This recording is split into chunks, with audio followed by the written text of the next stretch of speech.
ব্লকের একাধিক প্রতিনিধি ডিভিশন চেয়েছে এবং চাওয়ার পরও ডিভিশন অ্যালাউ করা হয়নি এবং এটা স্পষ্টত প্রমাণ যে বিজেপির কাছে সংখ্যাগরিষ্ঠতা নেই। সুতরাং এই যে সরকার চলছে এটা অবৈধ, অনৈতিক, আনকনস্টিটিউশনাল গভর্নমেন্ট এবং এই সরকারের পতন সময়ের অপেক্ষা। সেটা নিয়ম বিরুদ্ধ হল, কারণ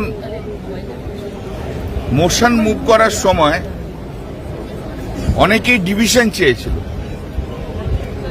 প্রোটেম স্পিকার সেই ডিভিশন, যদি একজনও ডিভিশন চায় তাহলে সেই ডিভিশনটাকে করতে হবে। বিজেপি যেহেতু সংখ্যা নেই, তাই জন্য আজকে প্রোটেম স্পিকার ডিভিশন দিল না। এই স্পিকারের যে ইলেকশনটা হলো সেটা আইনসম্মত হলো না, ডিভিশন চাওয়া সত্ত্বেও হয়নি। ফুটেজ দেখুন, হাউসের প্রসিডিং দেখুন, অনেকে আপনারা শুনতে পাবেন, আওয়াজ শুনতে পাবেন ডিভিশন ডিভিশন। প্রোটেম স্পিকার বলছে not seriously short for. Seriously কি করে করতে হবে? ওয়েলে নেমে চিৎকার করে? হ্যাঁ, এত লোকে বললো, এত জনে চাইলো, তা সত্ত্বেও ডিভিশন দেয়া হলো না। ডিভিশনটা হলো না কারণটা হচ্ছে এনডিএ জোটের সংখ্যা ছিল না, সেই জন্য ডিভিশনটা দিল না। সেটা নিয়ম বিরুদ্ধ হল, কারণ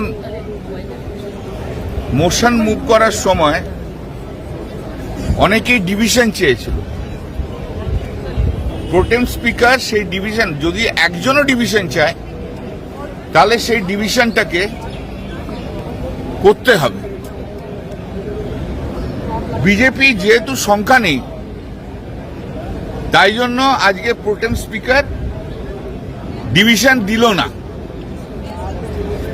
এই স্পিকারের যে ইলেকশনটা হলো সেটা আইনসম্মত হলো না,